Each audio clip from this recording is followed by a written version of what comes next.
우리 입장에서는 이게 좀 와닿지 않을 수가 있는데 지금 유럽은 러시아의 침공에 대한 공포가 거의 전염병 수준으로 높고 심각합니다. 왜냐하면 실제로 러시아가 대략 3년 전으로 다시 유럽의 다른 국가를 침공할 확률이 엄청나게 높기 때문입니다. 솔직히 이걸 저 포함 우리나라 사람들에게 물어보면 거의 대부분이 에이 설마 러시아가 또 전쟁을 일으키겠어? 또는 지난번 보니까 잘 싸우지도 못하는 것 같던데 러시아가 이제 그런 군사력과 경제력이 남아 있겠어? 하며 러시아 재침공에 대해서는 대부분 회의적인 반응을 보일 것입니다. 그런데 독일이나 영국 그리고 프랑스 등 유럽의 정보기관들이 바보도 아니고 거의 가능성도 없는 가설을 붙잡고 저렇게 호들갑일 리가 없습니다. 확률적으로 보면 향후 3년 내 중국이 대만을 치는 것보다 훨씬 더 높은 확률로 러시아는 폴란드를 치게 될 것입니다. 이 영상에서는 현재 지정학적 상황으로 볼 때 어째서 그게 거의 필연에 가까운 사건인지에 대해 해외 유명 언론사들의 분석 기사들을 종합해서 알아보고 또 그래서 지금 우크라이나 전쟁의 종원 상황을 보면서 지금 유럽의 국가들이 얼마나 패닉 상황에 빠져 있는지 그리고 그 모든 것의 결론으로 지금 유럽 국가들이 거의 오픈런 수준으로 앞다투어 한국 무기를 더 많이 더 빨리 구입하려고 하는 그 상황에 대해 함께 알아보겠습니다. 자, 먼저 러시아가 유럽 재침공을 할 수밖에 없는 몇 가지 강력한 이유입니다. 이건 크게 푸틴이라는 사람의 사상과 지금 러시아의 상황 그리고 끝으로 최근까지 치러지고 있던 우크라이나전의 교훈 이렇게 세 가지로 구분해서 살펴볼까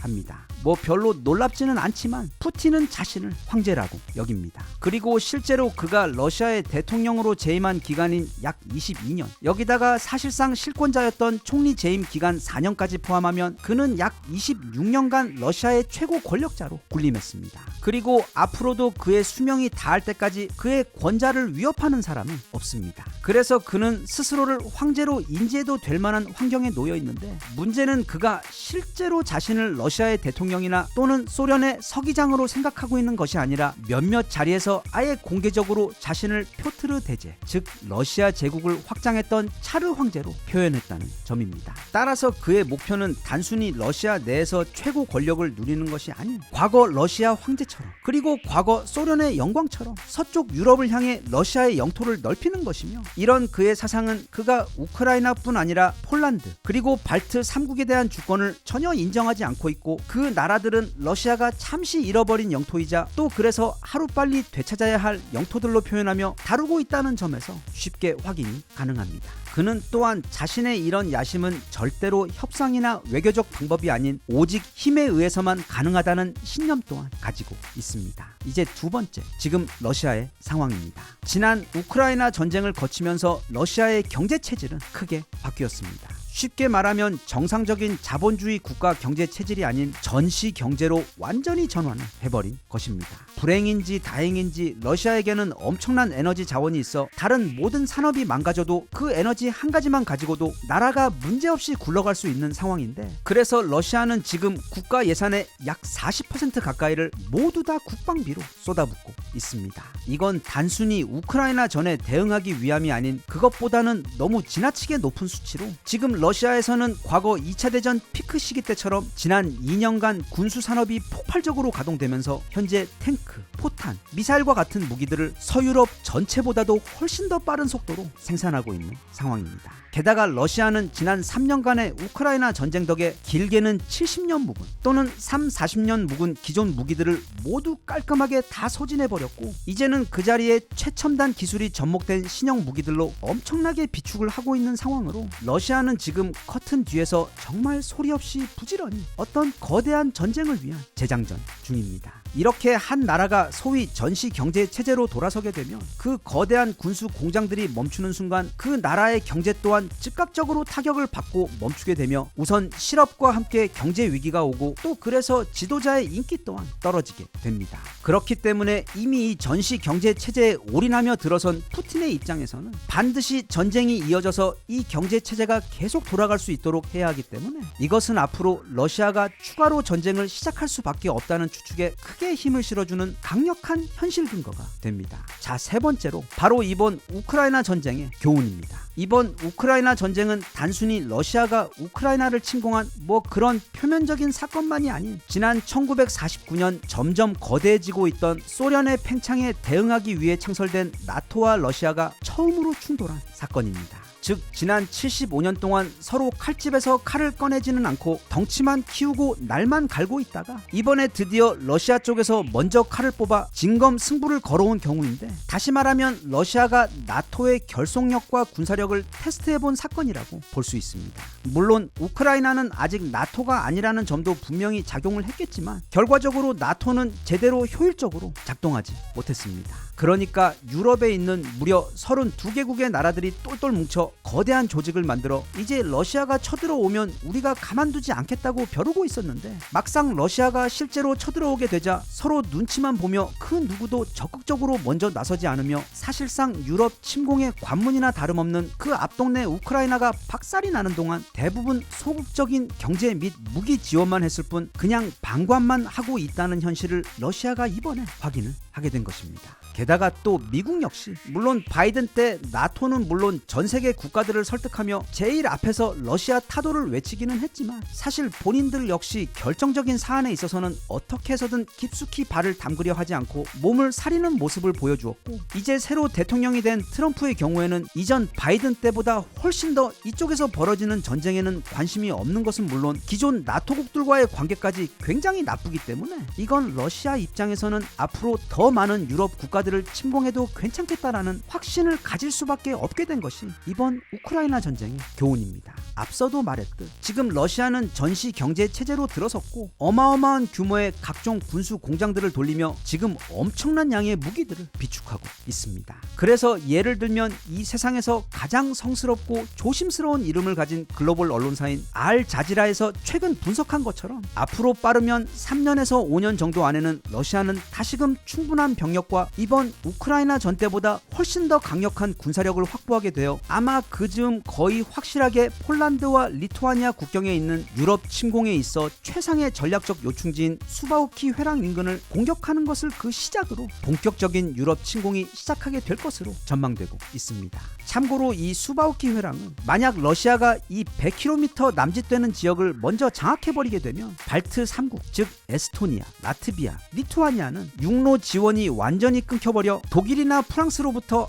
아무런 지원을 받을 수가 없게 되며, 또 러시아 입장에서는 이 회랑 지역을 확보하게 되면 서쪽에 있는 자국당 칼리닝그라드와 동쪽의 우군 벨라루스를 연결할 수 있게 되어 그야말로 엄청나게 강력한 군사적 요충지를 손에 넣게 됩니다. 바로 그렇기 때문에 미국의 대표 정치 언론사 폴리티코에서 지금 전 세계에서 가장 위험한 지역이라고 부르고 있는 바로 이 지역이 최근까지 우리나라 무기를 엄청나게 사간 폴란드가 그 무기들 대부분을 몰빵해서 지키고 있는 지역이기도 합니다. 자, 상황이 이렇다 보니까 너무 당연하게 지금 유럽 국가들은 거의 패닉 상태입니다. 최근까지 폴란드가 그렇게까지 무리를 하면서 우리나라 무기들을 구입한 것이 너무도 이해가 됩니다. 하지만 처음에 폴란드가 우리나라 전차와 자주포를 1,몇백 대씩 구입하는 전무후무한 방산 쇼핑을 했을 때 주변국들에서는 그걸 보며 너무 지나치다며 비웃거나 일부 조롱하는 경우들이 적지 않았습니다. 하지만 이제 우크라이나 전이 어떻게 결말이 나는 것을 모두가 보고 있고, 즉 이제 미국의 우산은 없으며 또 자기들 나토의 결속력도 사실 매우 헐겁고 약하다는 사실, 그래서 내가 침공받더라도 다른 나라들에서는 소극적으로 반응할 수 있다는 커다란 불안감에 쌓여 지금 유럽에서는 재무장 논의가 뜨겁게 일어나고 있습니다. 이들 유럽 국가들에게는 앞으로 짧으면 3년, 길면 5년의 시간이 있습니다. 그래서 그들은 벌써 올해부터 국방비를 이전에는 GDP의 1%에서 2%를 쓰던 것을 현재는 모두 거의 3%에서 4%까지 올린 상황이고, 또 폴란드는 이미 4.7%를 넘어가고 있으며 조만간 7%대까지 올리겠다고 목표를 잡고 있는데, 여기서 문제는 돈이 아닌 무장 속도입니다. 지금부터 3년간 돈을 아무리 쏟아붓는다고 해도 그 유럽의 국가들이 러시아처럼 전시 경제 체제로 돌아서지 않는 한 무기 생산 속도는 턱없이 느리고 부족합니다. 유럽 땅은 30년 전 냉전이 끝난 이후부터는 이른바 평화 배당금에 취해 있던 곳입니다. 이게 무슨 말인가 하면 이제 전쟁이 날 위험이 없기 때문에 각각의 국가들은 그 피같은 국방비를 대폭 줄이고 그 돈으로 다른 곳에 투자를 할 수가 있어 사실상 그 평화 덕분에 굉장히 큰 여유 여윳돈이 생겨 지난 30년간 매우 넉넉하고 여유롭게 예산을 사용하며 군비 걱정 없이 정말 편하게 살았던 것입니다. 그러니까 당연히 각종 군수 공장들도 모두 문을 닫고 그나마 해외 수출을 꽤 하는 독일의 라인메탈 같은 곳들만 계속 운영되며 무기 개발을 이어왔는데, 문제는 그런 라인메탈조차도 대량 생산 라인이 거의 없어서 지난 냉전 때에는 1년에 수백 대의 전차를 찍어냈지만 이제는 거의 수공업 수준으로 1년에 50대 정도 찍어내는 수준으로, 이런 상황은 유럽 방산 강국 독일 외에도 영국이나 프랑스 등 모든 유럽 국가가 현재 처해 있는 상황입니다. 다시 말하면 무슨 장인이 명품을 만들듯 작은 시설에서 소수의 사람들이, 그것도 이제 부품 공장들도 거의 다 문을 닫아 굉장히 천천히 조금씩 공급되는 부품들을 받아다가 세워라 내워라 만드는 경우가 대부분이어서, 지금 만약 독일의 전차를 100대를 주문한다면 빠르면 5년 또는 7년 후쯤부터 인도를 받을 수 있는 게 현재 유럽의 방산 공장 속도입니다. 그러면 지금부터라도 빨리 공장을 짓고 사람들을 모아 다시 또 산업을 일으키면 되지 않느냐 하고 되물을 수 있는데, 그건 마치 지금 일본에서 한국에서 반도체가 미친듯이 잘 나가니까 우리도 빨리 반도체 공장 지어서 그 시장을 따라잡자고 하는 것이나 마찬가지입니다. 아니면 조선업도 마찬가지고. 그런데 그게 안 됩니다. 안 그래도 실제로 일본에서는 최근 몇 년간 정부 차원에서 미친듯이 돈을 쏟아붓고 있는데도 우릴 따라잡을 가능성이 거의 제로에 가깝고, 중국 또한 지난 10년 넘게 그 엄청난 돈에다가 인력까지 갈아 넣었지만 아직도 우리 한참 뒤에 있는 것처럼, 유럽에서 지금부터 빠르게 군수 공장들을 만들고 전문가들을 모아 제대로 그 생산 라인을 돌려보려고 해도 아마 빨라도 10년은 있어야 정말 운이 좋으면 우리 절반 정도 수준까지 따라잡을 수가 있을 정도로 그동안 너무 뒤처졌고, 그래서 이미 너무 늦었습니다. 그건 마치 이미 불이 꺼져 다 식어버린 용광로에 다시 불을 지피려는 노력과도 같을 정도로 어려운 건 둘째치고 엄청난 시간이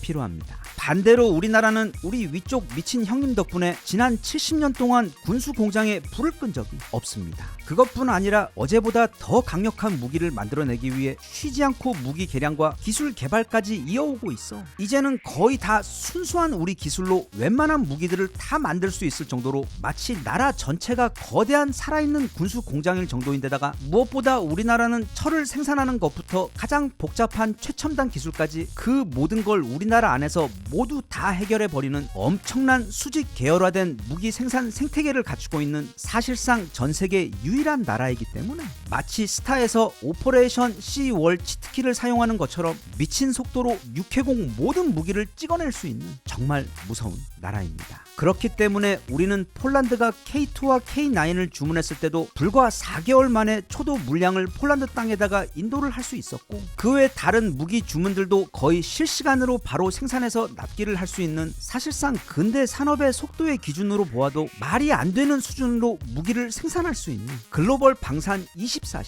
종합 백화점입니다. 그렇다 보니 최근까지는 폴란드를 보고 너무 지나치다며 또는 독일산이 아닌 한국산 무기에 베팅했다며 비웃고 조롱하던 유럽의 다른 국가들도 이제는 상황이 완전히 180도 바뀌어버려서 진작부터 한국에게 올인하여 이미 벌써 막강한 전차와 자주포 군단, 게다가 공군력까지 갖추게 된 폴란드를 보며 부러워하고 있으며, 그래서 이제 자기들도 너무 늦기 전에 하루빨리 서둘러 한국으로부터 무기를 구입하기 위해 지금 전 세계로부터 우리 무기 주문이 쏟아지고 있는 것입니다. 그런데 문제는 지금 이렇게 유럽에서만 한국 무기 주문이 쏟아지고 있는 게 아니라, 최근에는 페루와 같은 남미에서도 K2 주문이 들어오고 있고, 또 중동에서는 이쪽 형님들이 워낙 손이 크다 보니 단순히 주문이 들어오는 게 아니라 대규모 주문이 들어오고 있어 어쩌면 조만간 주문이 너무 많이 몰리게 되어 우리가 자랑하던 그 번개 같은 새벽 배송 일정에도 이제 슬슬 차질이 생길 수도 있을 것으로 보입니다. 러시아의 유럽 침공 전망은 물론 그것이 또 다른 전쟁을 의미하는 것이기 때문에 불편한 현실이지만, 우리 입장에서는 그 덕에 엄청난 특수를 보게 되었고 또 우리나라의 위상이 크게 높아지는 계기가 되어 고마운 부분도 있지만, 한편 그럼 러시아가 우리나라에게 서운하게 생각하거나 아니면 나아가 우리를 적대적으로 생각할 수도 있어 걱정이 되기도 하는데,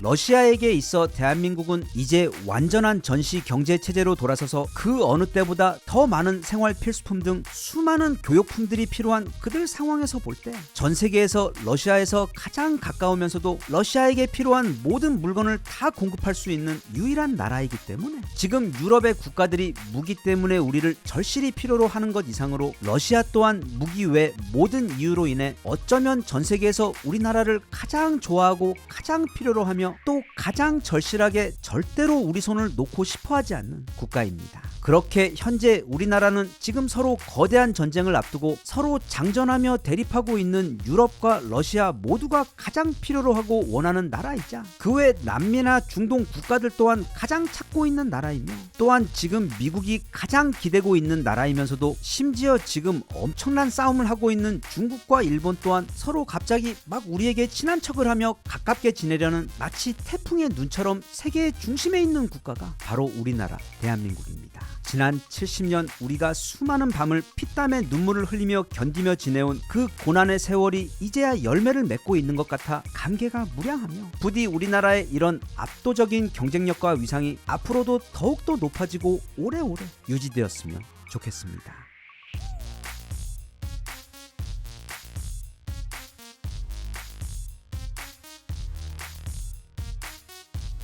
Even if you tried, you wouldn't understand it. Maybe something's missing inside of you. Just a bit of sugar to that heart.